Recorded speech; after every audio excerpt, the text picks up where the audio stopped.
हमारे देश के लोगों को एक्चुअली गैस शॉर्टेज वगैरह से कोई फर्क नहीं पड़ता, क्योंकि हमारे देश में गर्मी ही इतनी पड़ रही है कि अगर हम सड़क पर पतीला रखें तो उससे खाना यहाँ पर पक जाएगा। विलिंगली और अनविलिंगली इस टाइम पर इंडिया बन चुका है गर्मी का विश्व गुरु। दुनिया के 20 सबसे गर्म शहरों में से 19 इस टाइम पर इंडिया में है। दिल्ली का टेम्परेचर पिछले कई दिनों से लगातार 40 डिग्री सेल्सियस से ऊपर चल रहा है। इनफैक्ट इंडिया के 57% डिस्ट्रिक्ट्स ऐसे हैं जो कि इस टाइम पर हीट प्रोन है, एंड इन 57% डिस्ट्रिक्ट्स में देश की 76% जनता रहती है। 2024 ऑफिशियली दुनिया का सबसे गर्म साल था, लेकिन ऐसा लग रहा है इस साल वो सारे रिकॉर्ड टूटने वाले, और वो भी अप्रैल के एंड होने से पहले पहले। अभी सब कुछ हो रहा है हीट वेव की वजह से। पहले हीट वेव जो थी वो पंजाब और राजस्थान तक ही सीमित रहती थी, लेकिन अब यही हीट वेव जो है ये कोस्टल एरियाज तक पहुंच चुकी है। और अभी तो हम लोग यहाँ पर अरावलीज को काटने की प्लानिंग कर रहे थे, उससे तो पता नहीं कहां पहुंच जाती। अब गर्मी की परेशानी तो भयंकर है, लेकिन ये परेशानी क्या देश में सबके लिए है? डेफिनेटली नहीं। ये परेशानी उन्हीं लोगों के लिए है जिनके पास देश में प्रिविलेज नहीं है। किसान, construction worker, street vendor, delivery boy, ये लोग सीधा गर्मी में निकलकर काम करते हैं। इन लोगों के पास कोई भी प्रोटेक्शन नहीं होता, एंड यही लोग इस गर्मी से और इस हीट वेव से सबसे बैडली अफेक्टेड होते हैं। इनफैक्ट अगर मैं दिल्ली की यहाँ पर बात करूं तो डेली वेजेस वर्कर जो होते हैं उनकी कमाई में 40% तक यहाँ पर गिरावट आ जाती है हीट वेव की वजह से, क्योंकि जो मेन पीक आवर्स होते हैं उनके काम करने के,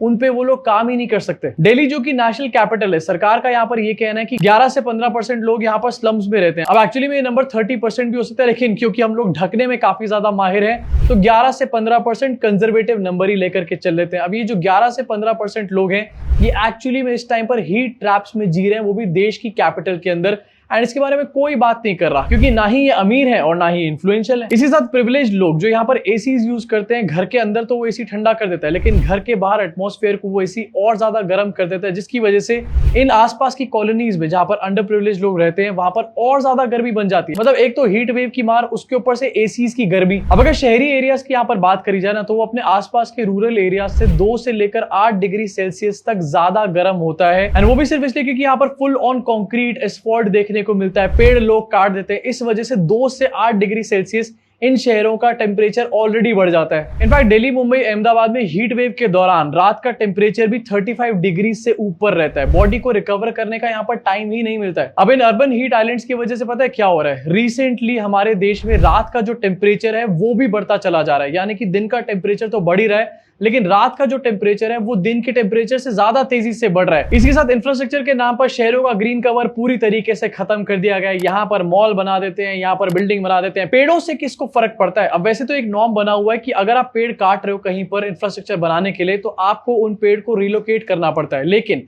हमारे देश में इतने महान लोग जीवित हैं कि उन पेड़ का 30 से 40% से ज्यादा यहाँ पर रिलोकेट होता ही नहीं है। इनफैक्ट 100% रिलोकेशन कैसे हो, इस बात को इंश्योर करने के बारे में हमारे यहाँ पर बात भी नहीं होती है। कुछ सालों पहले तक आपने देखा होगा आपके आसपास के एरियाज में काफी सारे पार्क हो सकता है रहे हो, या फिर काफी सारे पेड़, ग्रीन बेल्ट्स हो सकता है रही हो, लेकिन टाइम के साथ साथ जैसे अर्बनाइजेशन और बढ़ रहा है, आपने देखा होगा कई बार पार्क गायब हो जाते हैं, ग्रीन बेल्ट्स गायब हो जाती है, या फिर वहां पर कोई बिल्डिंग बन जाती है, या फिर वहां पर कोई दुकानें बन जाती हैं। अब हीट वेव से ये सब परेशानियां हो तो रही हैं, एंड ये डायरेक्टली इस टाइम पर हमारे को हिट कर रही हैं, लेकिन ये हीट वेव आ कहां से रही है, इसका एक्चुअल रीजन क्या है, ये भी आपको जानना बहुत जरूरी है। तो इस टाइम पर सबसे बड़ा और सबसे पहला रीजन इसका है एल नीनो, एंड यही एल नीनो जो है इस टाइम पर सुपर एल नीनो का भी खतरा बन चुका है। जब मैं छोटा था ना, तो मेरी मम्मी अखबार में से पढ़ के एल नीनो के बारे में बातें करती थी, एंड मैं सोचता था कि अरे मम्मी कहाँ की बात कर रहे हो, एल नीनो क्या होता है, ये कौन सा टर्म निकाल करके ले आए, लेकिन आज वो सच है, वो हो रहा है मम्मी। एल नीनो बेसिकली एक ऐसा फिनोमेनन है जिसमें पैसिफिक ओशन का जो पानी है उसका टेम्परेचर यहाँ पर बढ़ जाता है। इससे पूरी दुनिया के वेदर पर एक्चुअली फर्क पड़ता है, सिर्फ इंडिया के वेदर पर ही फर्क नहीं पड़ता, पूरे वर्ल्ड का वेदर इससे बिगड़ जाता है। टेम्परेचर बढ़ने लगता है, बारिश कम होने लगती है, यानी कि ये बहुत ही घटिया सिनेरियो है। इनफैक्ट वर्ल्ड मेट ऑर्गेनाइजेशन ने बात कंफर्म करी है कि 2026 के मई से लेकर जुलाई तक एल नीनो की कंडीशंस बनने वाली हैं, और 2027 तक ये कम नहीं होगा, ये और इंक्रीज हो जाएगा, यानी कि हर तरफ से मौत। इनफैक्ट कुछ क्लाइमेट मॉडल्स तो यहाँ पर सुपर एल नीनो की भी बात करें, जो कि 140 सालों में सबसे पावरफुल हो सकता है। एल नीनोज में से भी सबसे पावरफुल एल नीनो यहाँ पर आने वाला है। कहीं पर बचने की जगह है या नहीं? लास्ट ऐसा देखने को मिला था 1877 और 1878 में, तब दुनिया की 4% पॉपुलेशन जो है ड्रॉट और फेमाइन की वजह से मर गई थी। जितना तुम्हारे को ये सब सुनने में डर लग रहा है, उससे ज्यादा मुझे ये सब बोलने में डर लग रहा है, यकीन मानो। अभी जो पैसिफिक ओशन है उसमें सॉल्ट के लेवल इस बार थोड़े से और ज्यादा है, जो कि इस एल नीनो को एवरेज से 20% और ज्यादा पावरफुल बना सकता है। लेकिन मुबारक हो, हमारे वर्ल्ड लीडर्स यहाँ पर इसके बारे में बात ही नहीं कर रहे। इनफैक्ट वर्ल्ड लीडर्स तो ये कहते हैं कि ग्लोबल वार्मिंग वगैरह कुछ नहीं है, तुम्हारी ठंड सहने की कैपेसिटी कम हो चुकी है। अब वैसे तो इसको एल नीनो कहा जाता है जिस सिचुएशन के बारे में बात कर रहा हूं, लेकिन इंडिया में सीधा सीधा इसको कहा जाता है कि मॉनसून कमजोर है भैया इंडिया का, और इस बार यही मॉनसून और ज्यादा कमजोर हो सकता है। इनफैक्ट इंडिया की 70% एग्रीकल्चर का जो पानी है ना, वो मॉनसून से ही निकल कर आता है। मतलब गर्मी तो यहाँ पर पड़ेगी, उसकी डबल मार हमारे को पड़ने ही वाली है, कोई बारिश से रिलीफ नहीं मिलने वाला। उसी के साथ साथ फूड क्राइसिस भी आने वाली है, इधर उधर सब तरफ से गए। इसके साथ इंडियन ओशन का टेम्परेचर भी यहाँ पर बढ़ रहा है, कुछ है जो बचा है यहाँ पे, एंड इसकी वजह से फ्यूचर में जो एल नीनो है ना, वो और ज्यादा फ्रीक्वेंट और ज्यादा पावरफुल होगा, और इंडिया में हीट वेव्स और ज्यादा लंबी चलती रहेंगी। मतलब अभी जितनी हीट वेव की ड्यूरेशन रहती है वो और ज्यादा लंबी हो जाएगी। अब पहला रीजन तो यहाँ पर एल नीनो मैंने आपको बताया। दूसरा रीजन है यहाँ पर हीट डोम, जो कि इंडो गंगेटिक प्लेन्स पर प्रेशर कुकर सा बनाने का काम कर रहा है। 2026 में यहाँ पर कुछ नया देखने को मिल रहा है। एक हीट डोम बन चुका है बड़े बड़े शहरों के ऊपर, एक sort of high pressure system है जहां पर गर्म हवा जो है वो बड़े बड़े शहरों में यहाँ पर ट्रैप हो रही है। ऊपर से लेकर नीचे तक गर्म हवा रहती है, जो कि ठंडी हवाओं को और मॉइस्चर को बाहर से एंटर नहीं होने दे रही इस प्रेशर कुकर के अंदर। हम लोग इस टाइम पर एक प्रेशर कुकर में जी रहे हैं। अब ये जो प्रेशर कुकर इस टाइम पर बना हुआ है, इसके अंदर गर्म हवा है और ये पूरी तरीके से ट्रैप हो चुकी है। ये अंदर फंसी हुई है और बाहर इजिली यहाँ पर निकलती भी नहीं है।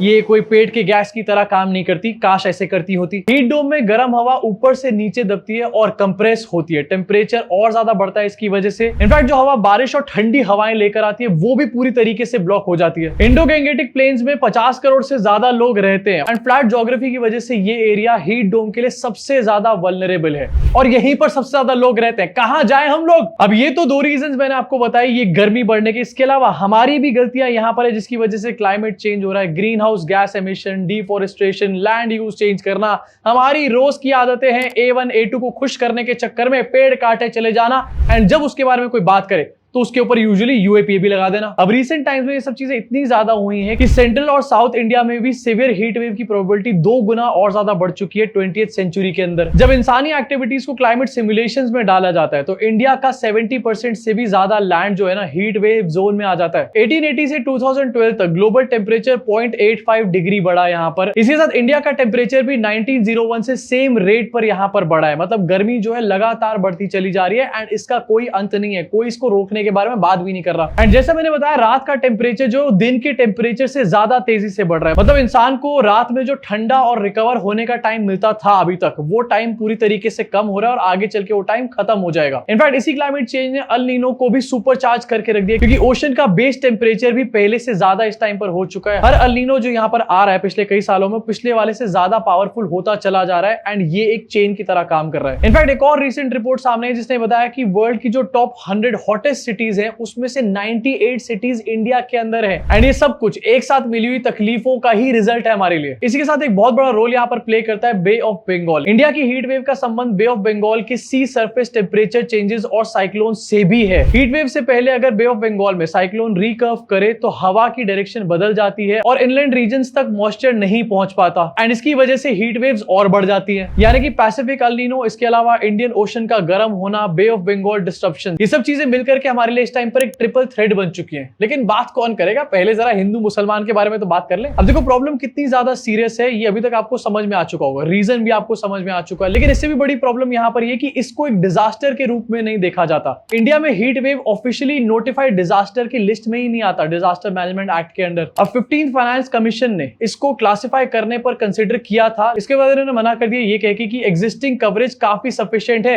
इसको इसमें ऐड करने की जरूरत नहीं है। हीट वेव इंडिया में सबसे ज्यादा मौत का कारण बनने वाले नेचुरल डिजास्टर में से नंबर 3 पर आता है। सबसे पहले आती है लाइटनिंग, मतलब बिजली गिरना, सेकंड नंबर पर अर्थक्वेक और थर्ड नंबर पर हीट वेव, एंड ये तीसरी चीज तो यहाँ पर क्लासिफाइड ही नहीं है। 2024 में ऑफिशियल काउंट की अगर मैं बात करूं तो 161 डेथ्स यहाँ पर हुई, लेकिन इंडिविजुअल एजेंसीज यहाँ पर बताती है कि 733 से भी ज्यादा मौतें हुई हैं 17 स्टेट्स के अंदर, वो भी सिर्फ एक साल में हीट वेव की वजह से। लेकिन अफसोस की बात, हम लोग अभी तक भी इसको एक डिजास्टर नहीं मानते अपने देश के अंदर। 3 गवर्नमेंट एजेंसीज यहाँ पर काम करती है, एनसीआरबी, एनडीएमए और आईएमडी, अलग अलग काउंट करती है हीट वेव की डेथ्स को, और इन तीनों के आंकड़ों में हर बार यहाँ पर एक डिफरेंस देखने को मिलता है, विच क्लियरली शोज कि इस चीज के ऊपर हमारे को बात करनी चाहिए। It's high time. दिल्ली में एक गरीब आदमी रिसेंटली हीट एग्जॉस्शन की वजह से गिर गया। हॉस्पिटल जब तक उसको लेकर के पहुंचे उसकी जान जा चुकी थी। घर वालों को कोई कॉम्पनसेशन नहीं मिला। क्यों? क्योंकि मौत की वजह जो है वो ऑफिशियल हीट थी नहीं, जबकि एक्चुअली मौत की वजह हीट ही थी। 1992 से 2015 के बीच में 24,223 यहाँ पर ऑफिशियल डेथ्स हो चुकी है, और ये तो सिर्फ कंजर्वेटिव आंकड़ा है। असली नंबर के बारे में तो यहाँ पर कोई सोच भी नहीं सकता होगा शायद। अब हीट वेव का जो पीक है, पहले ये मई और जून के महीने में आता था, और आपको भी ये बात अच्छे तरीके से याद होगी, लेकिन इस बार ये हीट वेव मार्च से ही शुरू हो चुकी थी। आपको याद होगा मार्च के स्टार्टिंग में बहुत भयंकर गर्मी हो गई थी, उसके बाद थोड़ी बारिश हुई एंड मौसम थोड़ा सेटल डाउन हुआ। लेकिन इतनी जल्दी हीट वेव आने के बाद अब स्पेकुलेशंस यहाँ पर ये हैं कि मई और जून में और भयंकर लेवल की हीट वेव देखने को मिल सकती है। और जैसे कि जुलाई में हमारे को राहत देखने को मिलती थी, वो राहत भी देखने को नहीं मिलेगी, क्योंकि अल नीनो। इनफैक्ट ये जो इतनी भयंकर गर्मी की सिचुएशन है, ये 2011 के बाद अब देखने को यहाँ पर मिल रही है, मतलब 15 साल बाद। एल नीनो के आने की संभावना जुलाई 2026 है, जो कि मॉनसून को ऑलरेडी पूरी तरीके से डिस्टर्ब करके रख सकता है। इनफैक्ट अगर यही ट्रेंड देखने को मिला और ग्लोबल टेम्परेचर 2 डिग्री सेल्सियस तक भी यहाँ पर बढ़ गया, तो हीट वेव्स 30 गुना ज्यादा बार आएंगी इस सेंचुरी के अंत तक। अब 23 स्टेट्स में हीट एक्शन प्लान ऑलरेडी बन चुके हैं, लेकिन ये सिर्फ शॉर्ट टर्म इमरजेंसीज के लिए। लॉन्ग टर्म के बारे में हम लोग बात नहीं करते, क्योंकि लॉन्ग टर्म में हम लोग हिंदू मुसलमान से आगे बढ़ ही नहीं सकते। अगर आपको लग रहा हो कि आपकी हेल्थ के ऊपर ही सिर्फ इस गर्मी का फर्क पड़ेगा, तो ऐसा नहीं है। इसका एक बहुत बड़ा इंपैक्ट इकोनॉमी के ऊपर भी पड़ता है। वर्ल्ड बैंक की एक रिपोर्ट थी, इसने बताया था कि 35 डिग्री सेल्सियस से ऊपर हर बार 1 डिग्री सेल्सियस जब बढ़ता है तो लेबर की प्रोडक्टिविटी लगभग 2% यहां पर गिर जाती है। मतलब अगर 35 डिग्री सेल्सियस से 10% बढ़ गया तो 20% यहां पर लेबर की प्रोडक्टिविटी गिर जाएगी। इनफैक्ट अगर इंडिया की बात करी जाए तो 2030 तक हीट स्ट्रेस की वजह से 3.4 करोड़ जॉब्स जा सकती है। विश्वगुरु बन जाएंगे भैया पूरी तरीके से। ये पूरी दुनिया के प्रोजेक्टेड हीट जॉब लॉसेस का 42% है। मतलब पूरे वर्ल्ड में जितना जॉब लॉस होगा हीट वेव की वजह से, उसका 42% इंडिया में ही हो जाएगा। In fact heat wave disasters India की जीडीपी को हर साल लगभग 2% तक का नुकसान पहुंचाते हैं, और ये भी आईएमएफ का ही डेटा है। 2024 में इन्हीं हीट वेव्स की वजह से इलेक्ट्रिसिटी की डिमांड जो है रिकॉर्ड तोड़ के ऊपर पहुंच गई थी। 9000 मेगावाट की डिमांड पहुंच गई थी 2024 में, वो भी सिर्फ दिल्ली के अंदर। इसका मतलब साफ है कि 2024 में जितनी पावर डिमांड थी उससे भी ज्यादा पावर डिमांड होगी, एंड पावर सप्लाई में बढ़ोतरी कुछ खास यहां पर हुई नहीं है। इसका मतलब पावर कट देखने को मिलेंगे। इनफैक्ट ऐसे हाई एमिशन सिनेरियो में इंडिया में हीट डेथ्स जो है 2100 साल तक 25 गुना बढ़ सकती है, 15 लाख से ज्यादा मौतें। इसी साथ हीट वेव्स जो है 2030 तक इंडिया को $126 बिलियन एनुअली का नुकसान पहुंचा सकती है। अब ये सब सिचुएशन सिर्फ इंडिया में नहीं बल्कि पूरे वर्ल्ड में हो रही है, लेकिन प्रॉब्लम यहाँ पर पता है क्या है? इंडिया में कोई इसके बारे में बात करके राजी नहीं है। बाकी वर्ल्ड के लोग इसके बारे में बात भी कर रहे हैं और इसको रोकने के लिए इसके ऊपर एक्शंस भी ले रहे हैं। जैसे कि अगर मैं पेरिस की यहाँ पर बात करूं तो पेरिस ने 800 से ज्यादा सॉर्ट ऑफ कूलिंग आइलैंड्स बना रखे हैं पूरे शहर के अंदर। अब ये जो 800 आइलैंड सॉर्ट ऑफ बनाए गए कूल आइलैंड्स, इनमें टेम्परेचर और जगहों के मुकाबले आसपास के 2 से 4 डिग्री सेल्सियस तक कम रहता है। मतलब इससे इंपैक्ट पड़ रहा है पेरिस के अंदर। इसके साथ पेरिस 2026 में 1,70,000 पेड़ लगाने का यहाँ पर प्लान कर रहा है। दूसरी तरफ हम लोग पेड़ काटने पर तुले हुए हैं। स्विट्जरलैंड इसके ऊपर काफी ज्यादा काम कर रहा है। पब्लिक कूलिंग इंफ्रास्ट्रक्चर यहाँ पर बनाए जा रहे हैं, पब्लिक प्लेसेस पे यहाँ पर एसीज लगाए जा रहे हैं, बस स्टैंड जैसे बनाए जा रहे हैं जहां पर एसीज लगाए जा रहे हैं। लेकिन हमारे यहाँ नॉर्मल बस स्टैंड नहीं है। अगर बन भी जाता है बस स्टैंड तो वहां पर बस ही नहीं रुकती, एसी तो दूर की बात है। साथ ही साउथ कोरिया भी इसके ऊपर काफी काम कर रहा है। टेक्नोलॉजी को यूज करके पर्सनलाइज हीट वार्निंग्स यहाँ पर लोगों को भेजी जा रही है, जिससे कि लोग यहाँ पर बच पाए हीट वेव से। लेकिन हम लोग यहाँ पर कू ऐप बनाने में बिजी है। अर्जेंटीना जैसा देश भी अपने गरीब इलाकों के लिए उनके नेबरहुड्स में अर्बन ग्रीन स्पेसेस बढ़ाने की कोशिश कर रहे हैं। इनफैक्ट जो अंडर प्रिविलेज आबादी है वहां पर उनके घरों के ऊपर रिफ्लेक्टिव रूफ्स यहाँ पर लगाई जा रही है, लेकिन यहाँ पर जरूरत नहीं है। इसी के साथ अमेरिका, नीदरलैंड्स, अफ्रीका, ऑस्ट्रेलिया सब लोग मिलकर इस गर्मी को रोकने के लिए काम कर रहे हैं। एंड सब देशों में सरकारें ही प्रोएक्टिवली लगी पड़ी है गर्मी को रोकने के लिए एंड वहां की जनता को गर्मी से बचाने के लिए। लेकिन हमारे देश में अफसोस आज के डेट में भी इस गर्मी के बारे में कोई बात नहीं कर रहा। जाने तो जा रही हैं लेकिन डिस्कशन नहीं हो रहा उसके बारे में। एंड एक्चुअली में डिस्कशन ना होने का सबसे बड़ा रीजन पता है क्या है? सारे नेताओं को पता है कि 2, 4, 10, 20 लोग या 100 लोग भी अगर गर्मी की वजह से मर गए तो इससे हमारे वोट बैंक के ऊपर कोई फर्क नहीं पड़ेगा। जब इलेक्शन आएंगे तो या तो हम लोग फ्रीबीज बांट देंगे या फिर धर्म और जाति के नाम पर लोगों को डिवाइड करना शुरू कर देंगे। कोई इसको याद नहीं रखेगा कि कोविड के टाइम पर कितने लोग मरे, हीट वेव से कितने लोग मरे। जिनके घर में कोई मर गया उनके घर के 2-4 लोग शायद किसी स्पेसिफिक पार्टी को यहां पर वोट करके नहीं आएंगे, लेकिन उसके अलावा मेजॉरिटी ऑफ वोट बैंक के ऊपर कोई फर्क नहीं पड़ने वाला इस हीट वेव की डेथ का। अब ऐसे में देश की मीडिया की एक बहुत बड़ी रिस्पॉन्सिबिलिटी बनती है कि वो आगे आए और ऐसे टॉपिक्स के ऊपर बात करे, क्योंकि अल्टीमेटली मीडिया ही देश की जनता की आवाज होती है सरकार के सामने। लेकिन अफसोस हमारे देश की जो मीडिया है वो पूरी तरीके से बिक चुकी है, दलाली करने में इस टाइम पर बिजी है, लेकिन देश की जनता की आवाज नहीं उठाएंगे। इन्हीं मीडिया के जो बड़े बड़े एंकर हैं, इनके बच्चों को 4 दिन के लिए आप गर्मी के अंदर भेज दो, 5वें दिन यही मीडिया के एंकर जो हैं वो सरकार से सवाल पूछना शुरू कर देंगे एंड सरकार को घेरना शुरू कर देंगे इसी मैटर के ऊपर। अब देखो, मेन स्ट्रीम मीडिया तो कभी बात करेगी नहीं, लेकिन हम लोग इस रिस्पॉन्सिबिलिटी को अच्छे तरीके से समझते हैं, इसलिए ऐसी चीजों के बारे में हम लोग यहाँ पर बात करते हैं, चाहे उसको ज्यादा लोग देखें ना देखें, उसके ऊपर स्पॉन्सर्स आए ना आए, लेकिन ये देश की सच्चाई है। एंड अगर यार हमने देश की सच्चाई को ही निकाल कर आगे नहीं रखा तो आखिरकार हम अपने आप को जर्नलिस्ट या फिर मीडिया पर्सन बोल भी कैसे सकते हैं यहाँ पे। अब ये सारी प्रॉब्लम्स क्यों है, कैसे है, किस वजह से, ये सब चीजें तो आपको पता चल चुकी है, लेकिन अब आपका काम यहाँ पर शुरू होता है। इस वीडियो को लोगों के साथ शेयर करो जिससे कि लोगों के बीच में डिस्कशन शुरू हो, क्योंकि जब डिस्कशन शुरू होता है ना तो सरकार कई बार यू टर्न लेती हुई चीजों के ऊपर दिखाई देती है। अगर इसके ऊपर डिस्कशन शुरू होगा तो आने वाले टाइम में हो सकता है किसी बड़े इंडस्ट्रियलिस्ट को सरकार जमीन देने से पहले 4 बार सोचे, पेड़ काटने से पहले 4 बार सोचे, किसी जंगल के ऊपर एक्सप्रेसवे निकालने से पहले 4 बार सोचे। कलेक्टिवली जब इसके बारे में बात करेंगे तो चेंज डेफिनेटली यहां पर आएगा ही, इनएविटेबल है पूरी तरीके से। तो जाओ इस वीडियो को शेयर करो एंड इस भयंकर गर्मी के बारे में आपका क्या सोचना है नीचे कमेंट सेक्शन में कमेंट करके भी बताओ।